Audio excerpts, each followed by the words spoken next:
Hey everyone, it's Austin Bach, and I'm back with some more standard action in Guilds of Ravnica.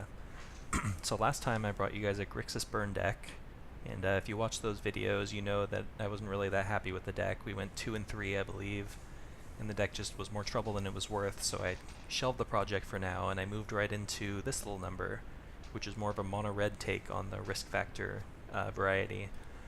But it's basically just a traditional red deck wins deck, a lot of burn spells. We've got a couple new options like Runaway Steamkin, which I think is an extremely powerful card. It's one of the best cards in New Standard.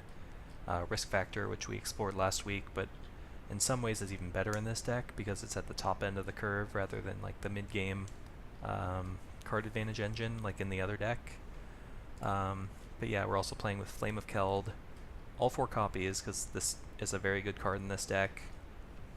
You know, just playing it and we saw it in last standard, it was very powerful. Even though red mid-range was the best deck in the format, this card, which is traditionally one of the worst places for Flame of Keld to be, this card still was overperforming in standard. So I'm excited to see if it pulls its weight in the new format. But you might notice that we've got a little bit of a twist on the mono-red engine with 4 Sulfur Falls and 4 Steam Vents, enabling a blue splash in the sideboard, pretty much exclusively for Ionize, which is another card I was testing in my previous videos, and I was very impressed with this card. So I wanted to try it in a mono-red shell, because this can just close out games that no other card in mono-red would be able to do, stopping your mid-range opponents from deploying their powerful stabilizer or whatever it is. And then we've got an extra blue gate in the sideboard to facilitate. I'm also trying a copy of Expansion Explosion, which is in my other deck as well. This card really overperformed for me there, and I want to try it here as well. We don't even need to care about the blue as much on the back side. The front side is good enough just as like a pseudo counterspell if our opponent's playing control, or just copying burn spells. It's going to have utility in every matchup.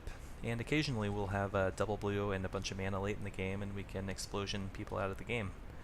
And Banefire comes in for similar reasons. In matchups where we need a little bit to go over the top, maybe a counterspell opponent, we can say no to all their counters. But otherwise, I'm pretty excited to try this deck out. I think it's very powerful and potentially something that can do very well in the standard format. So let's give it a spin.